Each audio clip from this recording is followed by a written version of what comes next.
Hello and welcome to the Cup of Triathlon podcast. We're brought to you every week by our sponsors raceforce.co.uk, Whiteboards for Cambodia and teamoxygenaddict.com.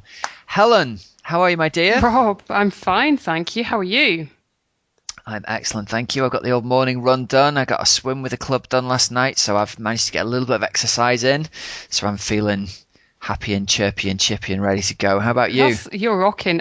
Well, I've been to the pool as well, had a little dip.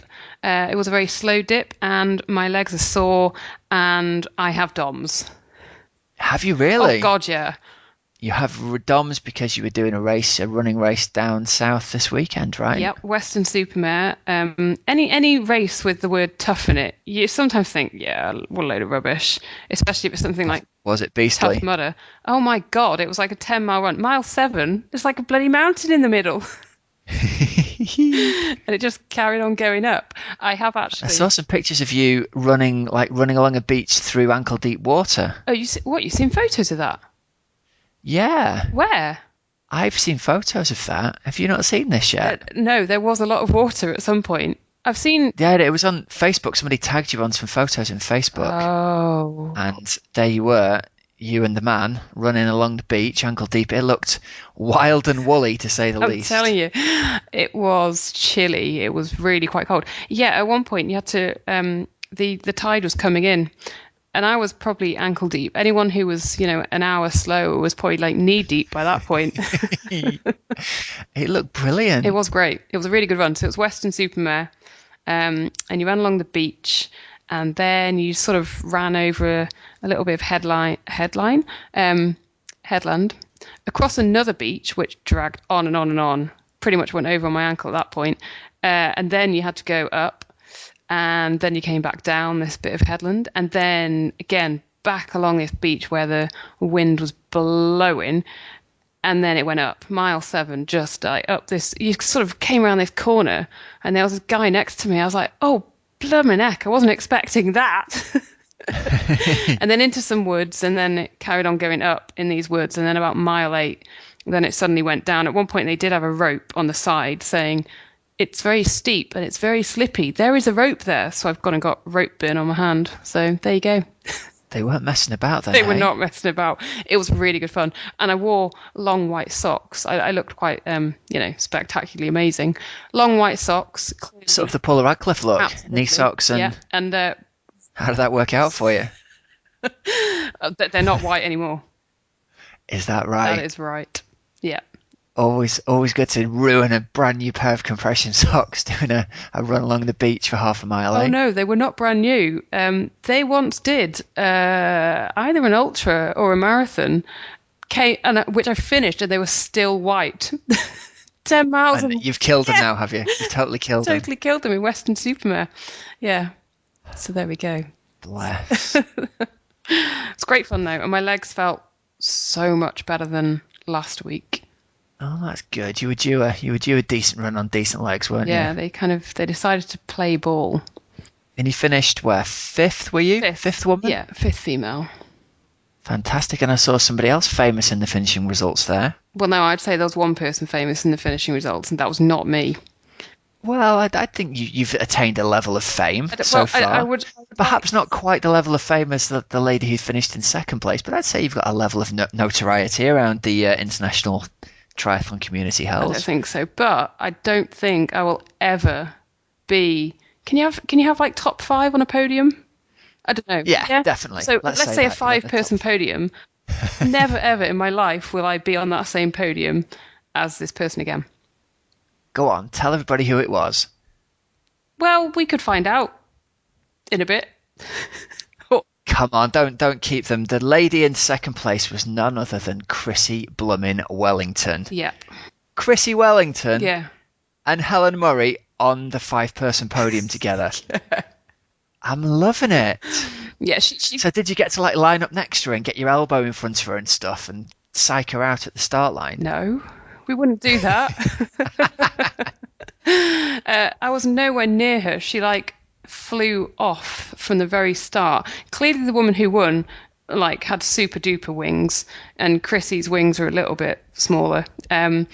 this time. Chrissy, how far away? She's just had a baby, hasn't she? Like, how long ago? 10 weeks ago. 10 weeks ago. Wow. So, like, first up, fair play for getting back on a start line at all. Oh, unbelievable. So, yeah. So the woman that won it was Elizabeth Dyson in 1:07. And then Chrissy did 1:10. Third place was 1:11. And then there was a nice little chunky gap to fourth in 1:15 and me in 1:16. Wow. So you're only 6 minutes behind Chrissy Wellington. Well, Like, in brackets, albeit she's just had a baby. But still, let's close brackets. You're only 6 minutes behind Chrissy Wellington. yeah. So extrapolating that out, would you be within like half an hour of her in Kona? Hell no. That's what the public need to know, Helen. Hell no. What, like maybe... She's run a 2:50 marathon, so that's like 3 hours worth of running. So does that mean you could run like 3:06? No. 3:08 in Kona? No. That's what it's predicting, clearly. The Will Be Run predictor is predicting you in 3:08. You may as well go and win the damn thing. Oh, it's never going to happen. That's clearly something has rubbed off her on the start line. This is never going to happen. I did do a nice sprint finish at the end, though. Well done. Thanks.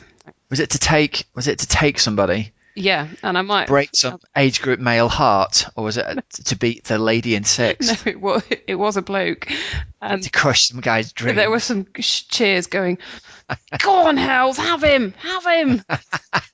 So I had him. That's going to be a hashtag. That's going to be the Cup of Try hashtag. Crushed by Helen. Oh, yeah. Crushed. Were you the man beaten and outsprinted by Helen Murray in the Western Supermare 10 miler? If so, contact the Cup of Try on Twitter at Cup of Try. We will send you something through. Yeah.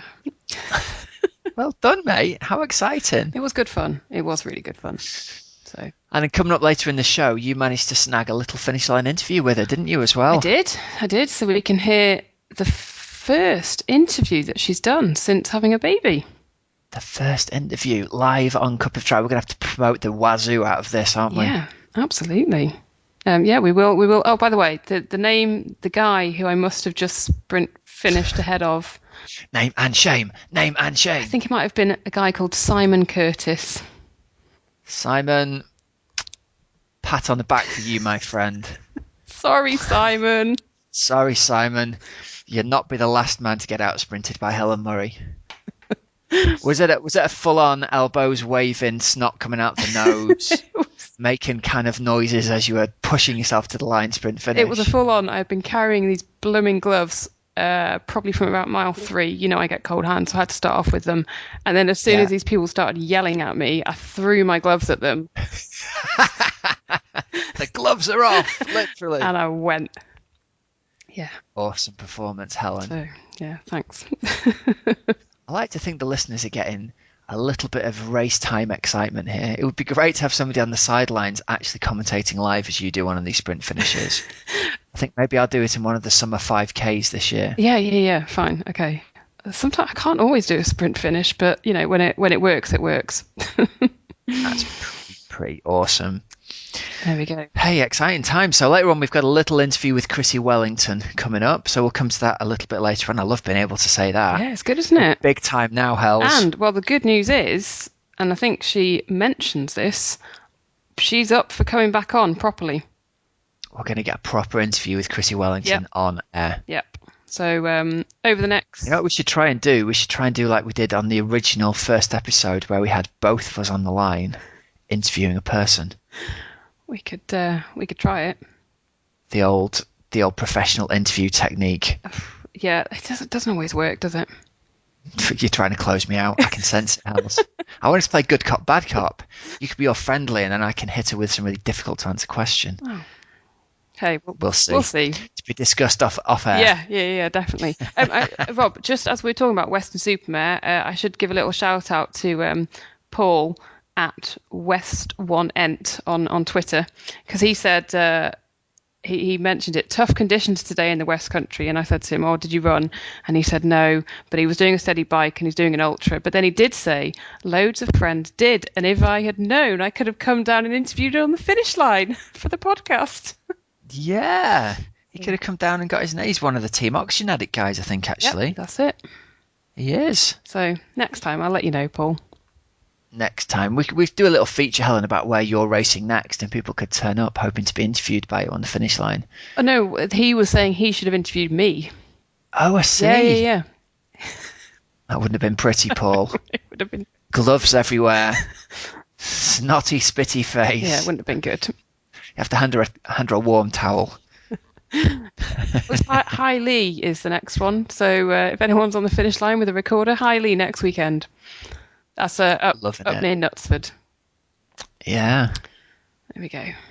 Good times. Right. Races this week then. Race results sponsored by raceforce.co.uk.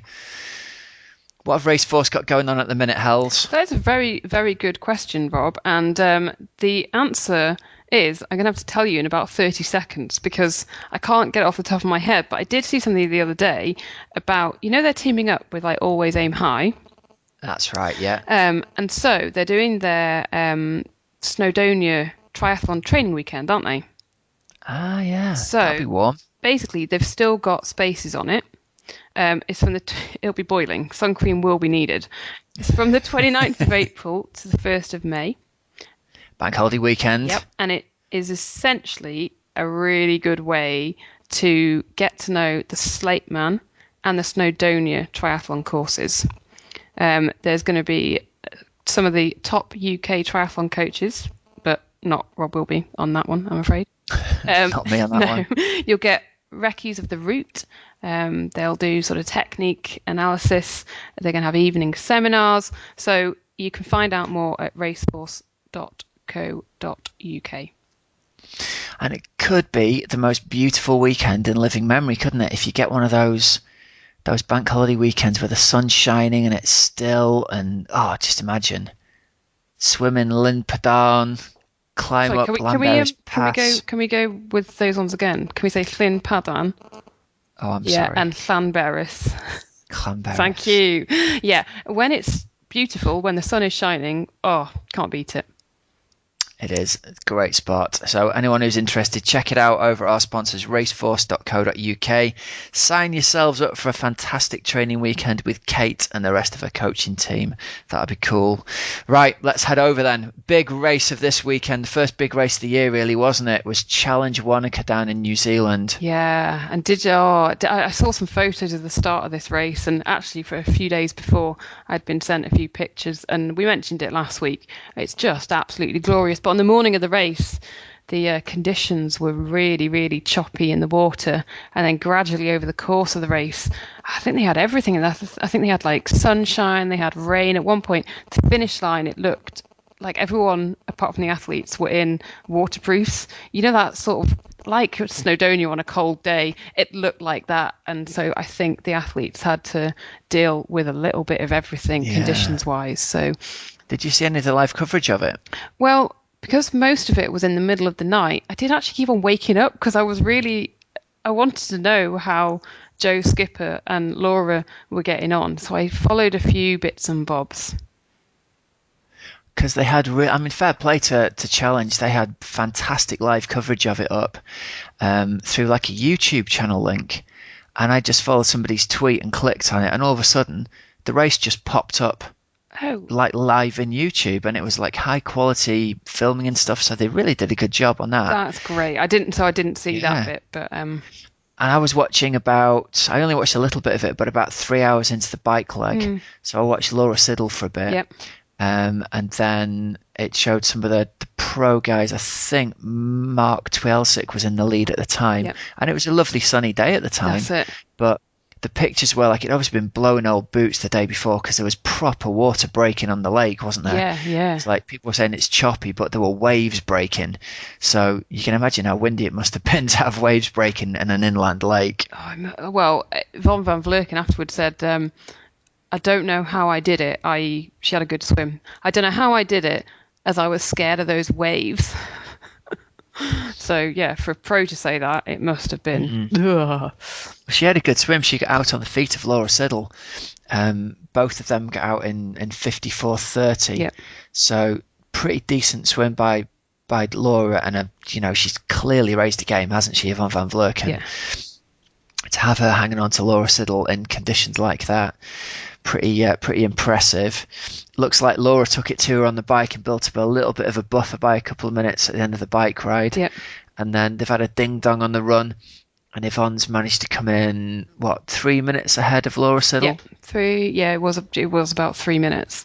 But I think Laura has faster swim, faster bike, faster run than last year over the same course, tougher conditions. So many positives to take from that.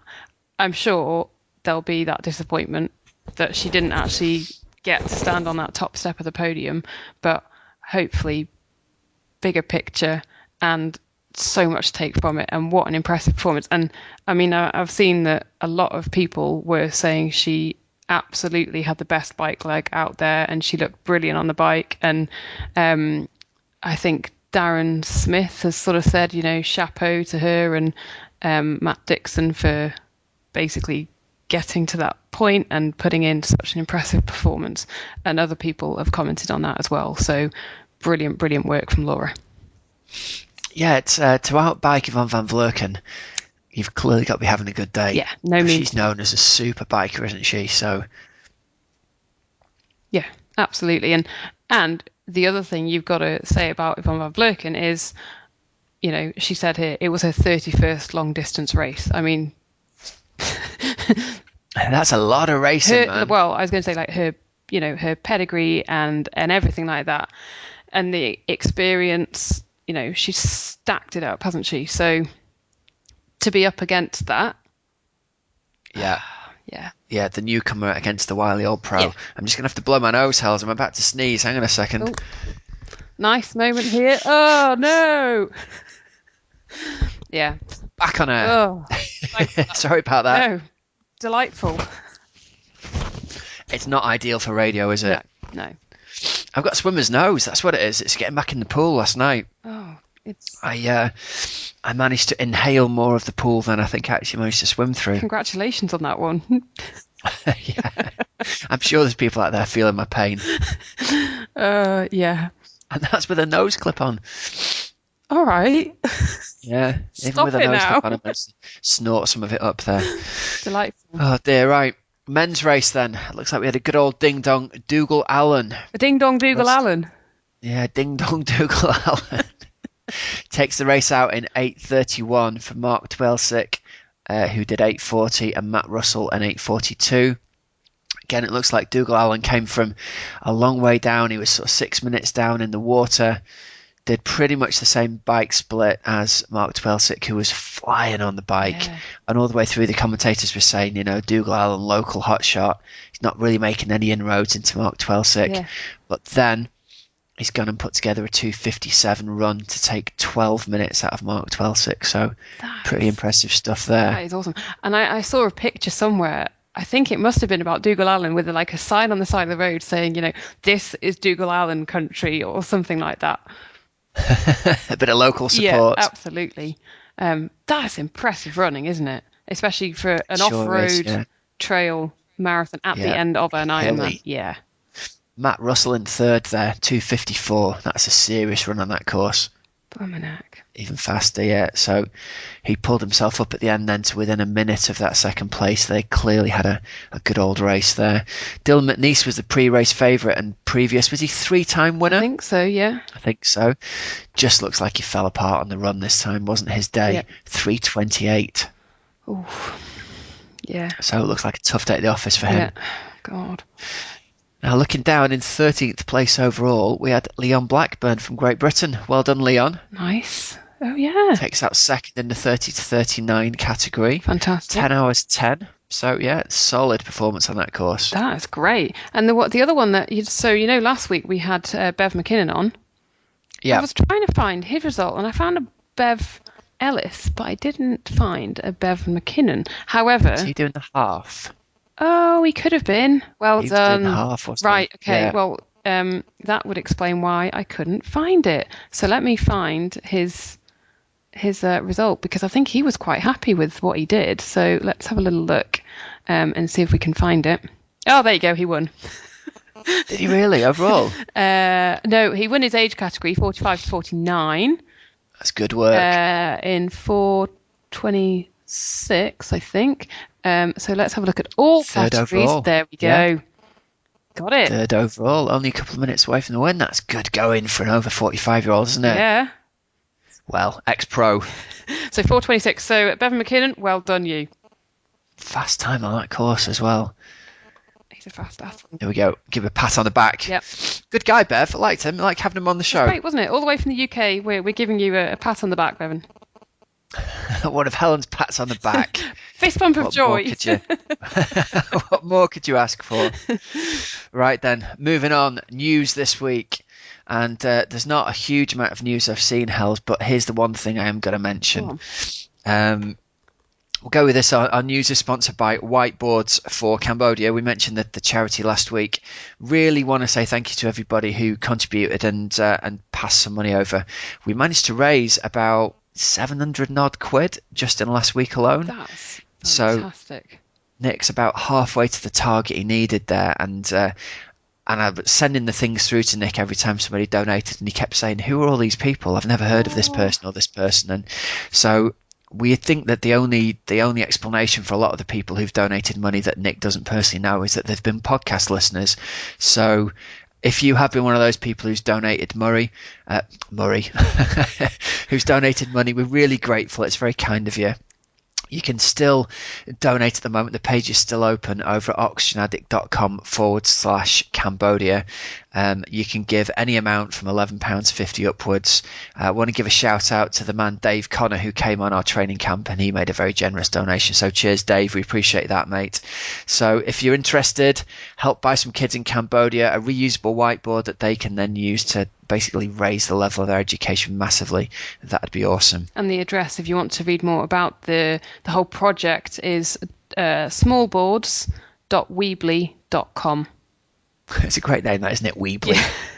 Weebly.com, the free website. Yeah. Smallboards.weebly.com, and it's got a picture of my old roommate Nick on there as well, doing his bit out in Cambodia.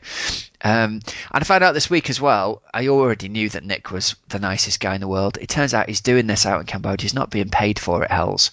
He's not working for the Cambodian Education Ministry. He's volunteering and he's doing all this stuff for free. So, wow. Top guy. Yeah. What? Yeah, there are some good people on this planet, aren't there? He is an actual Earth angel. He's a good guy. There are some complete, not good people, but there are men.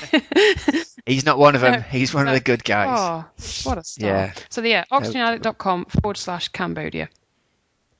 On to this week's news that we're sponsoring with that little article. Cervelo have announced, Helen, and you won't care about this at all, will you? But I do. The new Cervelo bike is coming. Go on then, fill me in. Make me care. So the P5 apparently is 5 years old this year. Is it? It's 5 years old. I couldn't get my head around that, and then I remembered it was released when I was out in Fuerteventura in 2010, and they were doing the photo shoot for it in the resort, and we were kind of trying to pop our head over the wall to see what was going on. There were all these new Cervelo bikes, and it hadn't even been rumoured at the time, so we were like, oh my god, there's a new Cervelo bike. So that's been out for 5 years. Their new super duper bike is released, and they said in October that it was going to be 140.6 days later they would launch their new premium tri-bike. Okay, interesting. Which was going to be tomorrow. Okay. So 146 from that announcement was tomorrow. Yeah. So getting excited, slow twitcher on the article, and then Cervelo have come and gone, yeah, we're not quite ready yet, actually. We're going to wait a little while. Oh, Rob, you had all the build-up.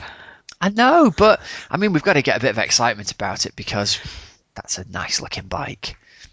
So what have they got planned next? That's the question. How do you top the P5? I don't know. Do you think... I'm just trying to think, which was the brand that almost had... I think Susie Cheetham was riding on it last year, and it was like the saddle was sort of in midair. Yeah, I remember. It was a Ventum, I think. Okay, do you think they'll be doing that?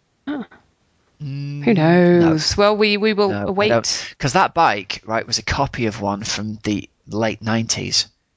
Okay. It was a copy of bike. Zip released it originally, and then it was released by a company called Soft Ride, and it went out of production. And then Ventum have either re-released or done a very similar version of it. Yep. So I don't think it's going to be that, no. Okay. I might be completely wrong, but I don't think it's going to be that. It'll be good to see what it is, isn't it? I was trying to look at Freddie Van Leerd had his bike out by the pool in Playtest, and I was trying to get a look at it to see if maybe he had a pre-production copy, but he didn't. But he did just casually leave this £10,000 bike by the pool. Oh, that was when you went to chase him down and he just had to like leave his bike Yeah. and run because you were trying to chase him with a recorder. Give us a photo, give us a photo. And who else had his bike out? There was Sebby Keenley, his super duper Scott bike with its matching zip wheels on, and that was just kind of left unlocked by the pool as well. So there was a lot of extremely nice bikes out there, Hells. Just left lying around. It was just left like, by Tempting. the poolside outdoors. Would have been quite obvious. I'm sure they have. Yeah. You're not gonna get away with nicking that in a hurry, are you? Get it off the island. No, exactly. Brilliant. Yeah. And I'll tell you what else I saw in results as well. Over on Try 24/7, Yeah. Bella Bayliss finished second in a race out in Lanzarote. I saw that. Yeah, it was like an off-road triathlon, wasn't it? Yeah, I think so. Yeah. I've now totally lost the page that I had it up on. But it's good to see her racing again. I know she was doing some coaching out there, but maybe she's thinking about making a comeback. I don't think so. Do you know? No, I don't think so. I think I mean, who am I to say? But I imagine it'll be more training, coaching, and then doing the odd local race out there. Because why wouldn't you? If it's on your doorstep, I don't think that'll be a comeback. Yeah. I might be wrong, but that's what I'm going with. Well, I'm out there in a month's time, so I'm going to try and see if I can get an interview with her and ask her about it then. Okay, there we go. Yeah. Did we mention Joe Skipper, by the way, at Wanaka? We didn't mention poor Joe, did we? Put out with a mechanical. Yeah. Didn't get any more news through from him on what had actually happened. No, he just said, he said, thanks for the support, everyone. Unfortunately, a mechanical took me out. Gutted is an understatement, but I'll be using it as motivation for Taupo. I wonder if it's to do with his bike got all smashed up in transit, didn't it? And then some nice bike shop fixed it up for him. Maybe it was one of those things that they thought was fixed and actually wasn't. Could be, but yeah, complete horrible setback that you don't want, but hopefully it will, really, like motivate him even more for Taupo. It's a long way to go to have a DNF, isn't Exactly. Yeah. it? It is. So really unlucky, Joe, but next, what is it? It'll be next week, won't it? A week and a half. Yeah, definitely. So go positive. Is it as close as that? It is in a fortnight, yeah. So by the time this goes out, it'll be a week and a half. Might form the perfect taper for Joe, that then hard swim and a hard hour on the bike or whatever it turned out to be. Yeah. Might turn out to be the perfect taper for him. Exactly. So Well, fingers crossed. see how he goes there. And Rob, I think I mentioned last week, I said, may the mechanical gods be with you. Or maybe I shouldn't have said it. Maybe I jinxed it. No, don't start that. No, good. You do your own head in if you start thinking that. Okay, good. Thanks. Sometimes you just get unlucky, don't you? Thanks. That's all it is. Phew! You are not the mechanical jinx, Hells. Phew. Thank you. Okay. Excellent. Right, let's do this week's Coach's Couch, shall we? Oh, should we do interview of the week first and then do Coach's Couch? Let's do interview of the week, that's right. Fantastic. Okay, so the interview of the week this week is brought to you by Bike House. Tell us more, Rob. Bike House, you can see their website at wearebikehouse.co.uk. Great local bike shop to us up here in Manchester. Really cool local guys run it and super, super helpful. Andy Hilton, who owns and runs the shop, used to run the little local bike shop near me and opened this up a couple of years ago. And they've got a massive online sale starting, and it should be about to go live within a few days of our website going on. So you go to wearebikehouse.co.uk. Or maybe it's .com. You guys can check that out. It's .co.uk. Is it .co.uk? Yeah, and we should just say They've got- that house is spelt HAUS. So all one word, wearebikehouse.haus.co.uk. Fantastic. And they've got an eBay shop with some total bargains about to open, apparently. So if you want, I think I remember seeing on Twitter a load of half-price Shimano shoes. Nice. I think that's right. So if you're after a new pair of shoes, pick some up there. Support the shops that support the show. That'd be cool. Right, Hells, tell us about this week's interview. Well, this week's interview is the one that I grabbed on the finish line at the Two Bays Tough 10. It is with a super duper legend of the sport of triathlon, the one and only Chrissy Wellington. I am now on a beach in southwest of England, and I am next to a sort of legend of the sport, I would say. And it's Chrissy Wellington. You have just run for the first time since having a baby. First of all, how was the run? My body's still in one piece, which I'm pretty pleased about. I've done some training runs, I don't call training runs, I've done some runs since giving birth. I left it 6 weeks before starting running. This is definitely my first race. I saw it very much as an event rather than a race, but it was just fantastic, and I just feel so privileged to be out there and to be able to run, and to be able to run injury-free and pain-free. Now, the smile is back, which is awful. I don't think it ever went away. Were you smiling your way around that, or was it worse than kind of previous runs? Because I guess after giving birth, it must be pretty hard. It's tough. Like you haven't got the strength or the endurance or the speed that I had a couple of years ago.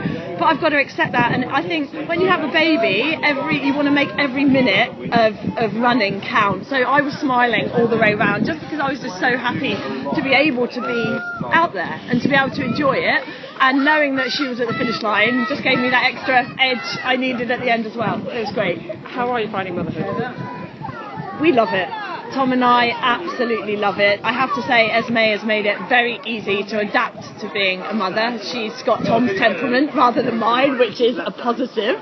But no, she's fantastic. I feel great. It's given us something more in our life that it's just enriched our lives beyond measure, and it's fantastic. But it's also fantastic to still be able to do the things that we like to do before, which include sport and travel and being with friends. And so what we're trying to do is obviously look after and care for her and smother her in love, but also integrate her into our life before.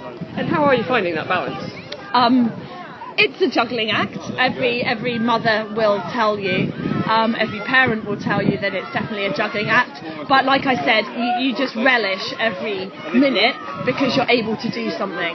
And so even if I get a 30-minute run in, it's I really, really treasure it. Whereas before it'd be like, I'm not even getting out of the door for a 30-minute run. But now it's definitely, you make every minute count, you enjoy it, and you know that you've just got this bundle of joy to come home to. And are you getting enough sleep?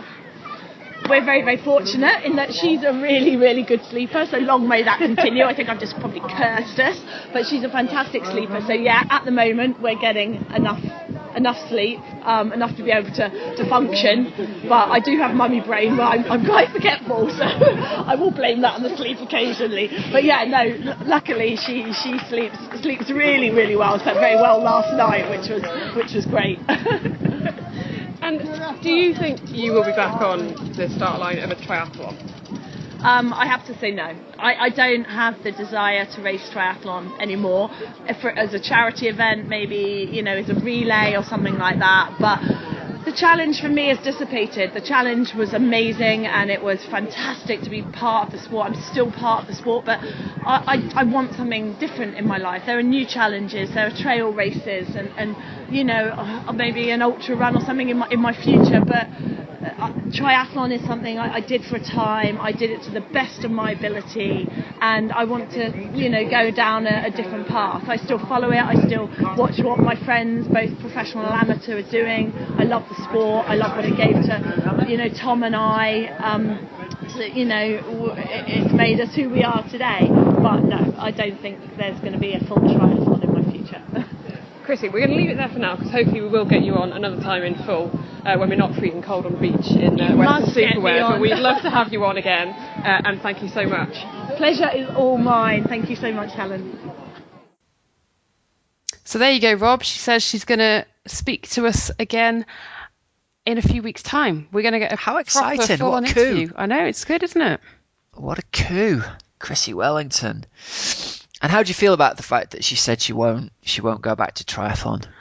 What are your thoughts on that? I absolutely think it's the right decision. I think because she had a normal life before she went into triathlon, she knows that there is more to life than triathlon. It's not like she entered the sport at the age of 11 and went all the way through the age groups and to Olympics and things like that. She didn't. She had a normal life. She had a normal 9 to 5 job. She knows that it's okay to sort of leave that comfort zone behind and actually begin the next chapter of her life. I'm sure she will still remain very influential in the world of sport and participation. I mean, all the work that she does with Park Run, and I still think she'll be very much a voice of triathlon, and her achievements will, they are down there in history, aren't they? But I think, there are a few. You could go down the coaching route, but I don't think she's ever wanted to. You could do the Natasha Badman and just keep on competing, and so you might get the odd win here and there, but that's not the way that Chrissy wanted to do it. The thing is, it's dead sad, I think, in a way, that she was robbed of that Kona when she got sick, that she didn't get to race then, because she had such a compact career. It was almost like she unquestionably dominated the sport, didn't she, for the period that she was in it. But that period was really only like a 5-year period where one of the Konas was missing, or maybe even a 4-year period if you look at it starting at one Kona and finishing at one Kona. So, but if you think about it, but she absolutely threw herself into it 120%, whereas other athletes might not. It might be 117%, and that is why she never got beaten, and that is why she was. Do you think it was that level of focus that was completely absolutely unsustainable beyond the given time duration, and she totally gave herself to it for that time, and then game over. Exactly. Right, I'm next stage of my life. So yeah, as a person, I think it's great that she's moved on, she's having a family and all of that. As a fan of the sport, I just want these athletes to race forever. yeah. That's exactly. And, I'm sure we would all have loved to see her up against Daniela Riff kind of thing, both in their prime, wouldn't you? Because that's definitely what you want to see. And I'm sure that would have been, probably deep down. I'd have actually loved to see her race Rinny when Rinny, got really good and her run got really good. I think that would have pushed the fact that Rinny was running even faster than Chrissie. Yeah. Would have pushed Chrissie on, and there was nobody really to, mind you, having said that, Chrissie, there's no question she pushed herself all the way to the finish line in every race that she ever did, so maybe it wouldn't have made a difference anyway. No. But it would have been great to have seen her in a big sort of head-to-head battle, wouldn't it? Oh, yeah, absolutely. But that is, I think she sort of, okay, for fans, perhaps it wasn't they wouldn't have wanted her to stop, but yeah. You don't live your life for other people, do you? Yeah, totally. You want to live it for yourself. And for her, she had achieved, and, we've all read about it in interviews, she had achieved and she had pushed her body to more than she ever thought capable on that last Kona. And I guess you must win it. And you think, oh my God, I didn't think that was going to be possible. How could I ever top that? Yeah. And that time in Roth, I think, is going to sit there for a long time. Yeah. And after topping that, okay, then do you want to carry on and perhaps sometimes come second or third when if you're at your best, you can win these things? Yeah. Maybe not. So there you go. A nice little glimpse into what's to come, hopefully, with Chrissy in an interview in hopefully a few weeks' time. We'll get it sorted. But it's brilliant, and it was really cool to see her race, and I think it was, I'm sure she would have gone into this race thinking, I want to win it, but actually knowing I'm really not at the level of fitness that I was at. Yeah, did you get the feeling that she was particularly bothered about racing, or was she just doing it as like a... And that's it. She was just doing it because she could. And how cool is that? And I think that is brilliant, and that is another mental step and a mental hurdle to get over, I imagine. And I think we can all relate to that if you've been at this level and then suddenly you're not at that level anymore, actually we can still do it just for a bit of fun. Yeah, that's a great lesson for everybody, isn't it? And to not kind of get stressed out. If Chrissy Wellington can turn up at a local 10-miler and happily get taken down by somebody, then everybody else in the world certainly can. Exactly. So what a legend. Totally. Thanks, Chrissy. Thanks, Chrissy. Can't wait to hear your interview with her on the show, mate. It's going to be brilliant. It's going to be good. We will. It's going to be good. Yeah, we'll sort that out. We'll keep you posted. Okay, Coach's Couch this week, sponsored by Team Oxygen Addict. That's the new website, team.oxygenaddict.com. Team Oxygen Addict has been designed to fill the gap between a simple training plan and bespoke one-to-one coaching. If you join up as a member of Team Oxygen Addict, you're going to get an event-specific training plan. Each day's training session will be emailed to you. You can upload your GPS and heart rate data into your own personal Training Peaks account. You get coach support from me. You get exclusive content, that's video resources, coaching podcasts, and coaching webinars for members only. And best of all, you've got a team Facebook group where you can chat with fellow team members and talk with other athletes that will be racing the same event as you. The guys and girls that are already inside the squad are some of the nicest people you'll meet, and it's great to have someone to chat to in the run up to the events that you're doing. I'm totally excited about the whole thing. Oh, well done. So that's team.oxygenaddict.com sponsoring this week's Coach's Couch, which is a question that we had through on our @CupOfTry Twitter. So if you've got another question, then do let us know. So it comes from @WeFraggle, who says, training is good for the brain, but how do you know when mentally you need to rest or to push on?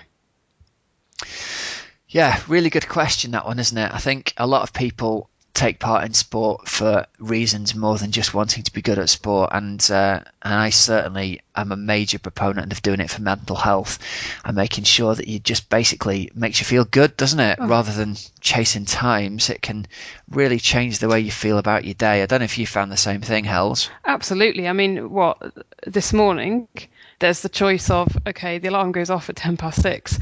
I can go in the pool, or I could stay in bed for another 45 minutes. No, you know what? I'm going to go in the pool because it's going to make me feel better, and then I can carry on with my day. And yesterday, even that run, it was minging weather, but I loved it. Just to be out in that fresh air, it was brilliant. So, and today, I mean, I'm looking outside the window now and the sun's shining, and you just sort of think, oh yeah, get out there, get that air, and yes, certainly makes you feel better. Yeah. Well, I think the key to it's like this deciding factor, isn't it, between am I overtrained or am I just tired? Do I do a bit more or do I back off? And I think the first warning sign as a coach is if someone's asking that question, they're clearly walking that line already between being overtrained and overtired. And the question is, you never want to say to somebody, don't go out training, don't go out and do something, because the mental benefits are so great. So I think the key is if you're thinking to yourself, God, I'm absolutely shattered and I really don't want to be doing this. Well, the first thing you can do is don't do something really easy. So do a recovery ride. Get on your bike in the little ring, do a spin of half an hour to an hour, get outside and enjoy the fresh air. And then you're still out there and moving and active and getting all those mental benefits. But if anything, that blood flow to the muscles is going to promote recovery. It's going to take waste products away, and you're going to get to the end of that session feeling better and ready to go. I think you can also do that with a swim if you're a half decent swimmer. I think people who are new to swimming traditionally struggle with the idea of a recovery swim. I know last night, Helen, if I'd have tried to do a recovery swim, it would have been a nightmare because I just had to work to keep myself afloat, Yeah. But if you can just go and swim a few gentle lengths and do some drills, that again gives you the mental benefit, but it isn't a training effect that you're looking for. The problem comes where if you're that kind of person who's driven to push yourself all the time in every session, especially if you haven't got a coach or an advisor and you're just doing it on your own, the tendency is to think, I have to do something hard every day all the time or I'm wasting my time. And I really dislike that phrase, junk miles. People throw it around a lot on Facebook at the moment. Well, that's just junk miles, isn't it? Well, no, if you've got a specific purpose for doing a specific workout and a specific sport, it's never junk miles. It's only junk miles if you go out there with no plan and you don't know why you're out there doing it. If you're out there doing it because it's a mental health benefit, then it certainly isn't junk miles. You've just got to dial the intensity down and think, right, my body needs a bit of recovery. And at the end of the day, if you find yourself training to the point where you're getting sick or you're getting ill, or even if you are ill and you're kind of driven to train still, well, that's the point you've got to go, you know what, I've got a chest infection. It certainly is going to help clear this chest infection if I go out training now. That's some really, really good advice. I mean, you saw me at the end of last week at track, And then so that would have been on Thursday night, and then on Friday I had a turbo session to do. Track, I barely spoke. And you said to me at the end, "Are you all right?" And I was like, "No, I actually just want to burst into tears." And then Friday, I really, really, really did not want to get on that turbo. But for me, and I've said this before, I find it really, really difficult to know. And I don't often think it is, but I could be talking myself into a load of rubbish. I don't always think that I'm tired from training. I think I'm tired from a lack of sleep because of doing the early shifts, and I never quite catch up on, I'm not getting that 8 hours of sleep when I'm on an early shift. Yeah. And that is what I find difficult. So I know I'm sleep deprived. I'm sure a lot of people feel exactly the same way, and I think with most triathletes, they tend to be driven people. It's rarely the training stress that is actually the stress that's causing them a problem. Yeah. A large majority of the athletes I talk to, they're either working shifts or they're working crazy long hours, or they've got kids, or a combination of all of those, meaning the sleep's the first thing to go. I wish that the Training Peaks graph that measures training stress, I wish it measured stress. I wish it measured life stress. And like if you told it you'd had a really bad night's sleep, it racked you up 50 stress points. The kid woke up 15 times in the night, 50 stress points. It's as hard as an hour's threshold session.